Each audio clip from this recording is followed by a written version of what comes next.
सुप्रभात बच्चों। आज हम अपनी हिंदी भाषा की पुस्तक के अंतर्गत संस्कृत खंड के वाराणसी पाठ का अध्ययन करेंगे। वाराणसी यह हमारी संस्कृत खंड के अंतर्गत प्रथम पाठ है जिसका हम अध्ययन करेंगे। बेटा, एक विषय में मुझे जानकारी अवश्य देनी है कि संस्कृत के अंतर्गत हमें व्याख्या नहीं करनी होती है, हमें उसका अर्थ लिखना होता है। परंतु संस्कृत खंड के अर्थ के अंतर्गत दो भाग होते हैं। पहला संदर्भ और प्रसंग लिखना और दूसरा भाग होता है उसका अर्थ लिखना। अतः हमें संदर्भ और प्रसंग लिखना बहुत अति आवश्यक होता है। सामान्यतः हम ये मानते हैं कि संस्कृत में केवल अर्थ लिखना होता है। कई बच्चे ये गलती करते हैं, इसलिए ध्यान रखेंगे आप कि पहले उसका संदर्भ लिखेंगे और उसके पश्चात प्रसंग लिखेंगे, तब उसका अर्थ लिखेंगे। तो यहाँ हम संदर्भ के रूप में कह सकते हैं कि प्रस्तुत गद्यांश हमारी पाठ्य पुस्तक हिंदी के संस्कृत खंड के वाराणसी पाठ से उद्धृत है। इस गद्यांश में वाराणसी की ऐतिहासिकता तथा अवस्थिति के विषय में बताया गया है। अब हम आरंभ करते हैं पाठ। वाराणसी सुविख्याता प्राचीना नगरी। वाराणसी सुविख्याता मीन्स विख्यात या प्रसिद्ध। वाराणसी बहुत अधिक प्रसिद्ध प्राचीन नगरी है। इयं विमल सलिल तरंगायाः गंगायाः कूले स्थिता। इयं मीन्स यह, विमल मीन्स स्वच्छ, सलिल से तात्पर्य है जल,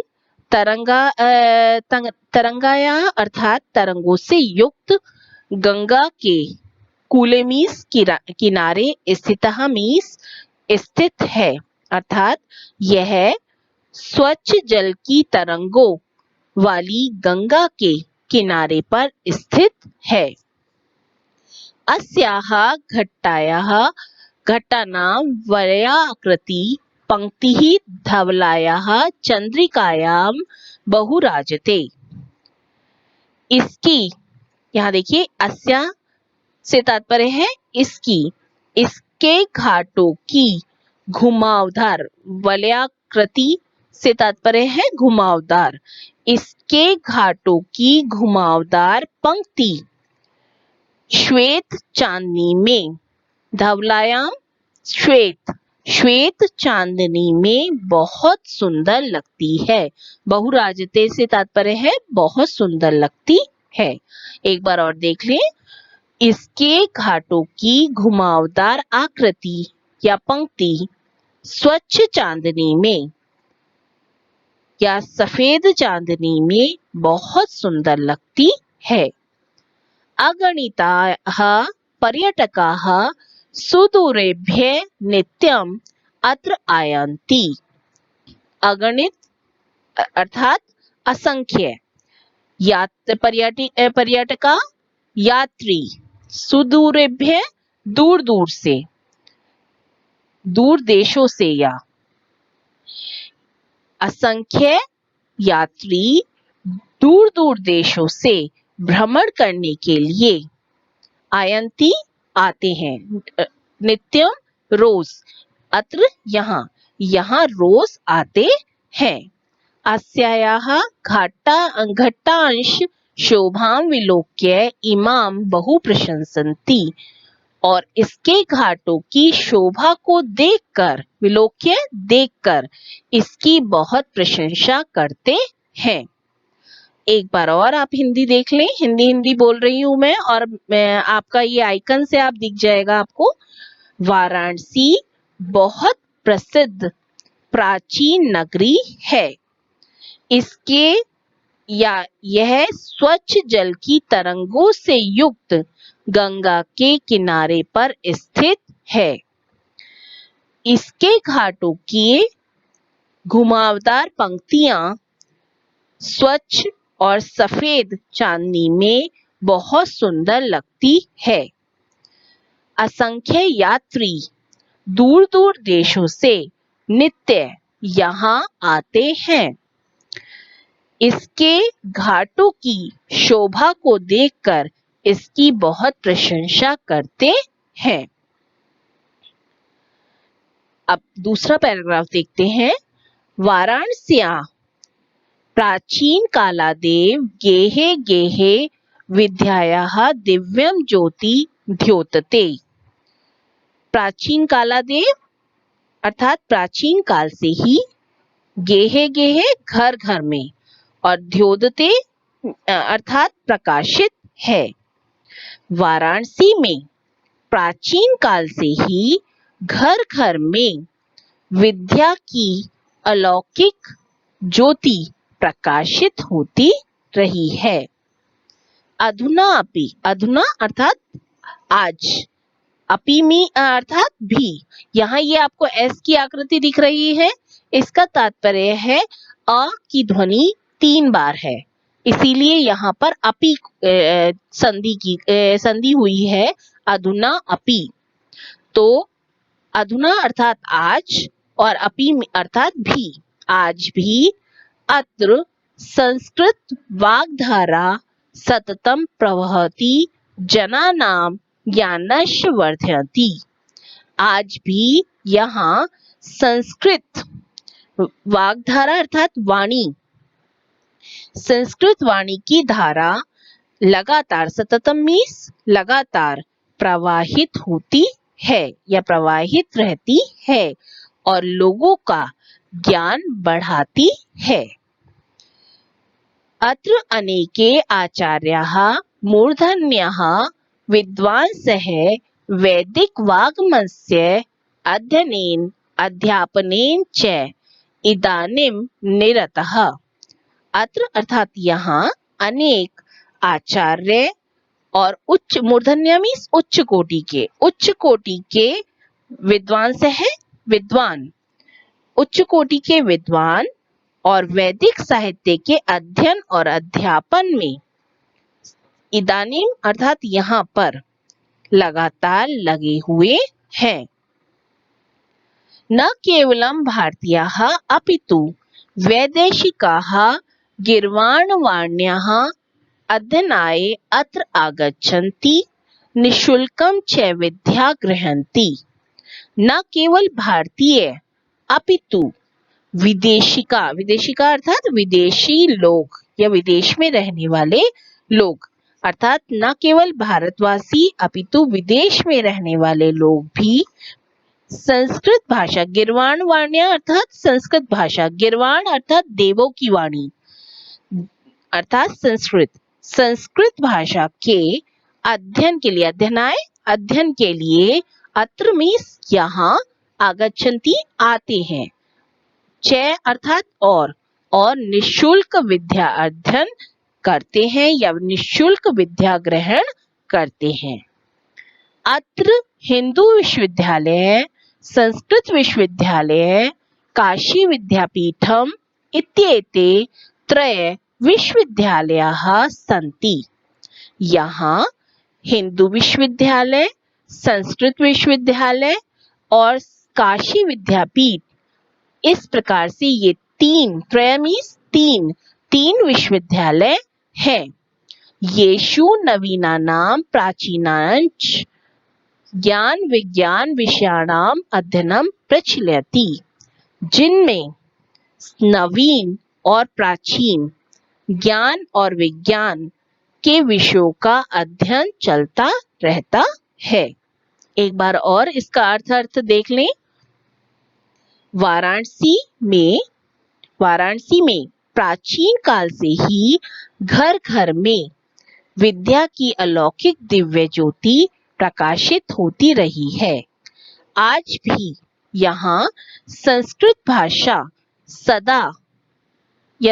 भाषा की धारा सदा प्रवाहित होती रहती है और लोगों का ज्ञान वर्धन करती है या बढ़ाती रहती है। यहाँ पर अनेक आचार्य और उच्च कोटि के विद्वान वैदिक साहित्य के अध्ययन और अध्यापन में सदा यहाँ लगे रहते हैं या लगे हुए हैं। न केवल भारतवासी अपितु विदेश में रहने वाले या विदेशी लोग भी संस्कृत भाषा के अध्ययन के लिए यहाँ आते हैं और निशुल्क विद्या ग्रहण करते हैं। यहाँ हिंदू विश्वविद्यालय, संस्कृत विश्वविद्यालय, काशी विद्यापीठ, इस प्रकार से ये तीन विश्वविद्यालय हैं जिनमें नवीन और प्राचीन ज्ञान और विज्ञान विषयों का अध्ययन प्रचलित रहता है या चलता रहता है। आगे देखें तीसरा पैराग्राफ। एषा नगरी भारतीय संस्कृतेः संस्कृत भाषायाः केंद्र स्थलम अस्ति। यह नगरी भारतीय संस्कृति और संस्कृत भाषा की केंद्र स्थली है। ऐसा मीन्स यह, नगरी मीन्स नगर, संस्कृत भारतीय संस्कृति और संस्कृत भाषा की केंद्र स्थल है। इत एव संस्कृत वाङ्मयस्य संस्कृतेश आलोक्यः सर्वत्र प्रसरतः। प्रसरतः अर्थात फैला है। सर्वत्र मीन्स सब ओर, आलोक मीन्स प्रकाश। यही से, इत एव मीन्स यही से, संस्कृत साहित्य, संस्कृत वाङ्मय मीन्स संस्कृत साहित्य और संस्कृति का प्रकाश सभी जगह, सर्वत्र मीन्स सभी जगह फैला हुआ है। मुगल युवराज है दाराशिकोः अत्रागत्य भारतीय दर्शन शास्त्राणाम अध्ययनम अकरोत्। मुगल युवराज दाराशिको ने यहीं आकर, अत्रागत्य यहीं आकर, भारतीय दर्शन और शास्त्रों का अध्ययन किया था। सः तेषां ज्ञानेन तथा प्रभावितः अभवत्। वह उनके, तेषां मीन्स उनके, ज्ञान से बहुत अधिक प्रभावित हुआ था। यत् तेन उपनिषदानाम अनुवाद पारसी भाषायाम कारितः।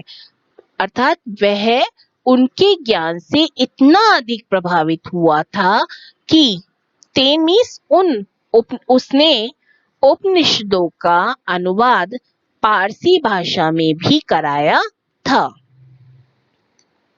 फिर से देख लीजिए एक बार अर्थ। यह नगरी भारतीय संस्कृति और संस्कृत भाषा की केंद्र स्थल है। यहीं से संस्कृत साहित्य और संस्कृति का प्रकाश सभी जगह फैलता है या फैला है। मुगल युवराज दाराशिकोह ने यहीं आकर भारतीय दर्शन और शास्त्रों का अध्ययन किया था। वह उनके ज्ञान से इतना अधिक प्रभावित हुआ कि उसने उपनिषदों का अनुवाद पारसी भाषा में भी कराया था। इसके बाद अंतिम पद। इयं नगरी विविध धर्माणाम संगम स्थली। यह नगरी विभिन्न प्रकार के धर्मों की संगम स्थली है या मिलन का स्थान रही है। महात्मा बुद्ध है, तीर्थंकर है, पार्श्वनाथ है, शंकराचार्य है, कबीर है, गोस्वामी तुलसीदास है, अन्ये च बहवे महात्मनः है, अत्रागत्य स्वकीयान विचारान प्रसारान। प्रसारान मीन्स फैलाया, विचारान विचारों को, स्वकीयान अपने, अत्रागत्य यहाँ आकर, महात्मने महात्माओं ने, बहवे मीन्स बहुत अधिक। अब आप देखें महात्मा बुद्ध, तीर्थंकर पार्श्वनाथ, शंकराचार्य, कबीर, गोस्वामी तुलसीदास और अन्य बहुत से महात्माओं ने यहीं आकर अपने विचारों को फैलाया था, अर्थात अपने विचारों का प्रचार प्रसार किया था। न केवलम दर्शनेन साहित्येन धर्मे अपितु कलाक्षेत्रे अपि इयं नगरी विविधानां कलानां शिल्पानाश्च कृते लोके विश्रुता। न केवल दर्शन में, साहित्य में, धर्म में, अपितु कला के क्षेत्र में भी, अपी देखो इसमें फिर से अपी की संधि हुई है, कला के क्षेत्र में भी यह नगरी विभिन्न कलाओं और शिल्पों के कारण या शिल्पों के लिए संसार में प्रसिद्ध है। विश्रुता प्रसिद्ध, संसार में प्रसिद्ध है। अत्रत्या कौशेयी शाटिकाः, कौशेयी से तात्पर्य है रेशमी और शाटिकाः साड़ी। देशे देशे सर्वत्र स्पृहन्ते अर्थात प्रसिद्ध है या पसंद की जाती है। स्पृहन्ते अर्थात प्रसिद्ध, वो पसंद की जाती है। यहाँ की अत्रत्या, यहाँ की रेशमी साड़ियाँ देश विदेश में सभी जगह पसंद की जाती है। अत्रत्या प्रस्तर मूर्ति है प्रथिता, प्रथिता अर्थात प्रसिद्ध है। प्रस्तर मूर्तियां पत्थर की मूर्तियां, यहाँ की पत्थर की मूर्तियां बहुत अधिक प्रसिद्ध हैं। इयं निजाहं प्राचीन परंपराम इदानीम अपि परिपालयति। यह अपनी अर्थात अपनी, यह अपनी प्राचीन परंपरा का इस समय भी पालन कर रही है। परिपालयति अर्थात पालन कर रही है। तथैव गीयन्ते, इसीलिए या उसी प्रकार गाया भी है। किसने? कवियों ने। इसीलिए कवियों ने गाया भी है। मरणम मंगलम यत्र विभूतिश विभूषणम। विभूति अर्थात भस्म, विभूषणम अर्थात आभूषण है। कौपीनम अर्थात लंगोटी, कौशेय रेशमी वस्त्र। मीयते मीन्स मापी जाती है। देखें, इस श्लोक में वाराणसी की पुण्य ख्याति का वर्णन किया गया है। अच्छा, एक और ध्यान रखना है आप लोगों को बेटा, कि संस्कृत के उसमें दोहा कहा जाता है। संस्कृत के जो पद होते हैं उन्हें श्लोक कहते हैं, दोहा नहीं कहते। हिंदी के पदों में दोहा, सोरठा, चौपाई इत्यादि छंद होते हैं, परंतु संस्कृत में दोहा नहीं होता, श्लोक होता है। तो इस श्लोक का अर्थ देखिए, मरणम मंगलम यत्र, जहां मरना भी कल्याणकारी माना जाता है। मंगलम अर्थात कल्याणकारी, जहां पर मरना भी कल्याणकारी माना जाता है। विभूतिश विभूषणम, जहां पर शरीर पर भस्म धारण करना भी आभूषण माना जाता है। कोपिनम यत्र कौशिये, जहां कोपिनम मीन्स लंगोटी, जहां लंगोटी का वस्त्र भी रेशमी वस्त्र होता है। सा काशी केन मीयन्ते, वह काशी किसके द्वारा मापी जा सकती है, अर्थात उसकी तुलना किससे की जा सकती है। तात्पर्य यह है कि काशी नगरी, वाराणसी नगरी हर तरह से शुभ मानी जाती है। वहां पर अगर किसी व्यक्ति की मृत्यु होती है तो उसे भी शुभ माना जाता है, और ये माना जाता है कि वहां पर गंगा किनारे मृत्यु होना पुण्य प्रदान करता है। और वहां का क्योंकि रेशमी वस्त्र बहुत अधिक प्रसिद्ध है, अर्थात वहां की लंगोटी भी रेशम की वस्त्रों की होती है, इसीलिए काशी की तुलना किसी से नहीं की जा सकती। वाराणसी की तुलना अतुलनीय है। वाराणसी अतुलनीय है। आशा करती हूँ कि आपको पाठ का अर्थ समझ में आ गया होगा। अगर कहीं भी कोई किसी भी शब्द में कोई परेशानी है, समझ में आने में कोई परेशानी है, तो आप कमेंट बॉक्स में उसके विषय में पूछ सकते हैं। मैं उसका उत्तर अवश्य दूंगी। अब इसके कुछ कठिन शब्द हैं। उन शब्दों को आप अपनी उत्तर पुस्तिका पर अवश्य लिखें और उन्हें याद भी करें। इसके पश्चात वाराणसी के पाठ से संबंधित कुछ 16 प्रश्न यहाँ पर दिए हुए हैं। आप सभी छात्रों से ये अनुरोध है कि आप इन प्रश्नों को अपने पाठ के अंतर्गत छांटने का प्रयास करें और उसे अपनी उत्तर पुस्तिका पे करें। इसको हम कल इसको देखेंगे, इसकी चर्चा करेंगे। धन्यवाद। धन्यवाद।